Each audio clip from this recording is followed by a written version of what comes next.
வட இந்தியாவில் போனீங்கன்னா இங்க இருக்க அளவுக்கு அவர் அவ்வளவு பிரபலமாக முருகன் அங்க கிடையாது. விநாயகருக்கு இருக்கிற பிரபலத்துவம் முருகனுக்கு அங்க இல்லைங்கிறத நம்ம பார்க்க முடியுது. அப்ப முருகனுடைய ஆறுபடை வீடுகளும் தமிழ்நாட்டுக்குள்ளேயே தான் இருக்கு. இன்னும் சொல்ல போனா முருகனுடைய கதைகள் எல்லாம் பாருங்க, தமிழோடு சேர்ந்த கதைகள், தமிழரோடு சேர்ந்த கதைகள். அதனாலதான் முருகனை நம்ம தமிழ் மக்கள் ரொம்ப இறுக்கமா பிடிச்சிட்டு இருக்காங்க அப்படின்னு நான் நினைக்கிறேன். அடுத்து நீங்க முருகன் பாத்தீங்கன்னா அவர் ஒரு பெரிய கிராஃப் லைன் இருக்கு. நீங்க இன்னைக்கு நினைக்கிற முருகன் அன்னைக்கு கிடையாது.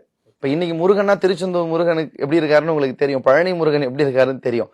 ஆனா சங்க காலங்கள்ல 2000 வருஷத்துக்கு முன்னாடி முருகன் இப்ப இருக்கிற மாதிரியான முருகனாலாம் கிடையாது. அப்ப அவனுடைய நீங்க அந்த காலத்துல பாத்தீங்கன்னா முருகன் வேலன் அப்படிங்கிற பேர் தான் ரொம்ப முக்கியம். இன்னும் நான் சொல்ல போனா நீங்க சிலப்பதிகாரம் எல்லாம் பாத்தீங்கன்னா பெண்கள் வேலன் மேல ரொம்ப ஈர்ப்போட அவர் கும்பிடுவாங்களாம். இன்னும் நான் ரொம்ப தெளிவா சொல்லணும்னா இன்னைக்கு கிருஷ்ணருக்கு ஒரு மாதிரியான ஒரு பிம்பம் இருக்கு பாருங்க. பெண்கள் எல்லாம் கொஞ்சக்கூடிய, பெண்கள் எல்லாம் ஏங்கி வரக்கூடிய ஒரு அழகன் கிருஷ்ணன்ங்கிறது 2000 வருஷத்துக்கு முன்னாடி அந்த ரோலை பண்ணது முருகன் தான். அவனுக்கு தான் அந்த ரோல் இருந்துச்சு, வேலனுக்கு தான். நீங்க சங்க இலக்கியம் பாத்தீங்கன்னா இல்ல சிலப்பதிகாரமே பாத்தீங்கன்னா இந்த விஷயங்கள் அதிகமா வரும். அதனாலதான் கோவலன் சொல்லும் போது கூட அவன் அவ்வளவு அழகா இருக்கான்னு சொல்ல எதை எடுக்கிறாங்கன்னா முருகனை எடுத்து இளங்கோவடிகள் சொல்றாரு. தெரியும் அவர் சமண சமயத்துக்கு வந்துட்டார். ஆனாலும் கோவலன் எவ்வளவு அழகுனா முருகன் மாதிரி அவன் அழகா இருக்கான். அப்ப முருகனே என்ன ஆயிட்டாருன்னா ஹேண்ட்ஸமான ஒரு கடவுள்னா அது முருகன் தான் அப்படிங்கிறது சங்க காலத்துல இருந்தே நம்ம அதை ஏத்துக்கிறோம். ஏன்னா அவன் பேரே அதுதான், முருகு என்றால் அழகுன்னு அர்த்தம். இப்ப அழகான கடவுள்லாம் இல்ல, பேரே அவன் அழகன் தான், ஆளும் அழகன் தான். அதனாலதான் அவன் பாத்தீங்கன்னா கன்னிகள் கொண்டாடக்கூடிய ஒரு தெய்வமா ஒரு காலத்துல இருந்திருக்காரு. இன்னைக்கு அந்த பொறுப்பை கிருஷ்ணன் வாங்கிக்கிட்டாரு, முருகர் அதுல இருந்து ரிட்டையர்ட் ஆயிட்டாரு அப்படின்னு சொல்லலாம்.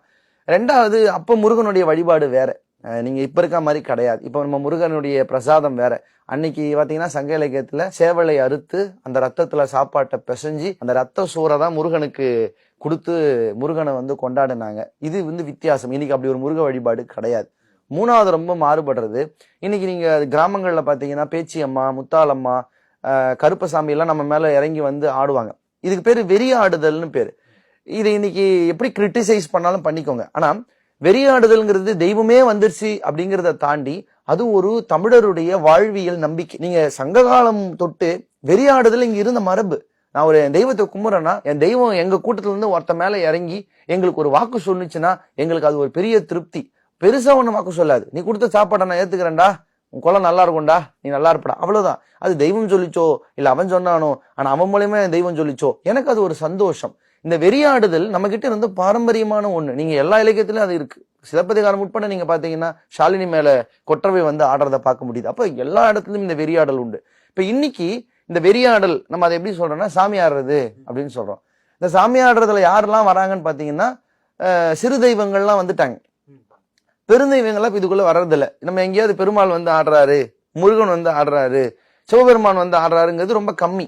பெரியாண்டவர் ஆடுறாருங்கிறோம். பெரியாண்டவர் யாருமே இல்லை, சிவபெருமான் தான். ஆனா பெரியாண்டவர் ஆடுறாருங்கிறாங்க. யாராவது கபாலீஸ்வரர் மயிலாப்பூர்ல சாமி ஆடுறாரு அப்படின்னா நம்ம சொல்றது இல்லை. ஏன்னா பெரிய தெய்வங்கள் அந்த கேட்டகரியில இருந்து இப்போ அவங்க வேற கேட்டகரியில நின்னுட்டாங்க இப்ப இன்னைக்கு. ஆனா முருகன் ஒரு காலத்தில் மனிதர்கள் மீது இறங்கி பெரியாடி குறி சொல்லி இருக்கக்கூடிய தெய்வமா தான் முருகன் நம்ம மண்ணுல இருந்திருக்காரு.